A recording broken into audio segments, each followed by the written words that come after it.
সুপ্রিয় দর্শক আসসালামু আলাইকুম। আজকে রেসিপিতে স্বাগতম জানাচ্ছি। আজকে ঝটপট নতুন রাঁধুনিদের জন্য চিকেন রোস্ট রেসিপি নিয়ে চলে আসলাম বাসার উপকরণ দিয়ে। এই তো প্রথমে একটা প্যানের মধ্যে আধা কাপ তেলের মধ্যে পেঁয়াজ কুচি 1 কাপ দিয়ে পেঁয়াজ বেরেস্তা করে নিব। চুলার আঁচ কমিয়ে দিয়েছি, নাহলে পুড়ে যাবে। তারপর আরেকটা আয়োজনে চলে আসলাম। এখানে টক দই নিয়েছে আধা কাপ টক দইয়ের মধ্যে আমি এখানে পেস্তা বাদাম, কাজু বাদাম, তারপর হচ্ছে একটি টমেটো ব্লেন্ড করে নিয়েছি, 2টি কাঁচামরিচ সাথে ছিল। এগুলো দিলে রোস্টটা খেতে অনেক বেশি মজা হয়। 1 টেবিল চামচ দিয়ে দিলাম রোস্টার মশলা, আর দিয়ে দিলাম এখানে ধনিয়ার গুঁড়া 1 চামচ, জিরার গুঁড়া 1 চামচ দিয়ে এখানে একটু মিক্স করে নিলাম। আর পেঁয়াজ বেরেস্তাটাও হয়ে গিয়েছে, তেল জড়িয়ে উঠিয়ে নিলাম। ওই তেলটার মধ্যে চিকেনগুলো দিয়ে দিচ্ছি। আগে থেকে চিকেনটাকে লবণ আর সামান্য আদা বাটা দিয়ে একটু মেখে রেখেছিলাম।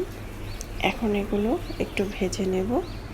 হালকা করে ভাজতে হবে, বেশি ভাজা করা যাবে না, বেশি লাল করা যাবে না, তাহলে চিকেনটা শক্ত হয়ে যাবে। এই তো যখন এরকম কালার হবে তখন আমি চিকেনটা তেলটা জড়িয়ে আমি উঠিয়ে নিচ্ছি সবগুলো।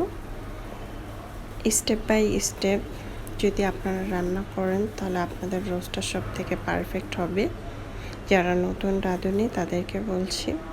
এখন এই তেলটার মধ্যে মিক্সডনটা দিয়ে দিচ্ছি, আর মিক্সডনটার ভিতরে কিন্তু আমি 1 টেবিল চামচ মরিচের গুঁড়াও দিয়েছি।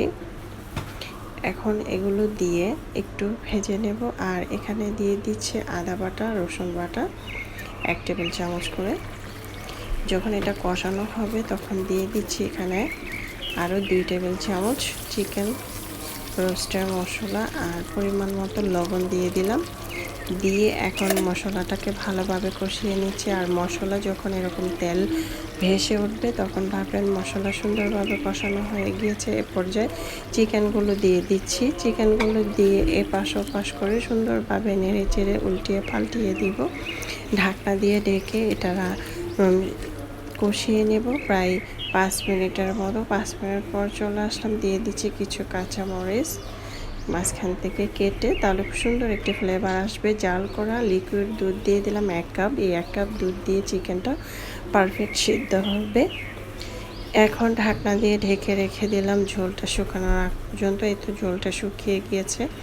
এ পর্যায়ে আমি এখানে সামান্য একটু স্বাদ লবণ দিচ্ছি, আপনারা না চাইলে স্কিপ করতে পারেন। আর সামান্য একটু হাফ চামচের মতো চিনি অ্যাড করেছি। আপনারা মিষ্টিটা যদি পছন্দ না করেন সেক্ষেত্রে মিষ্টিটা না দিলেও চলবে। আর এখানে দিয়ে দিলাম ঘি 1 টেবিল চামচ।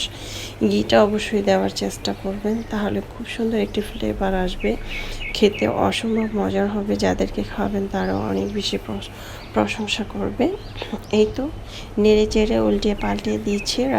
রান্নাটা কিন্তু অলরেডি কমপ্লিট। এখন চুলার আঁচটা বন্ধ করে দিব। ওর উপর থেকে দিয়ে দিচ্ছি পেঁয়াজ বেরেস্তাটা দিয়ে তারপর পরিবেশন করে নেব। মাশাআল্লাহ, দেখতে যেমন সুন্দর হয়েছে খেতেও কিন্তু আলহামদুলিল্লাহ। আশা করছি রেসিপি ট্রাই করবেন। রেসিপি ভালো লাগলে চ্যানেল সাবস্ক্রাইব করে লাইক দিয়ে পাশে থাকবেন। এখন পরিবেশন করে নিয়েছি।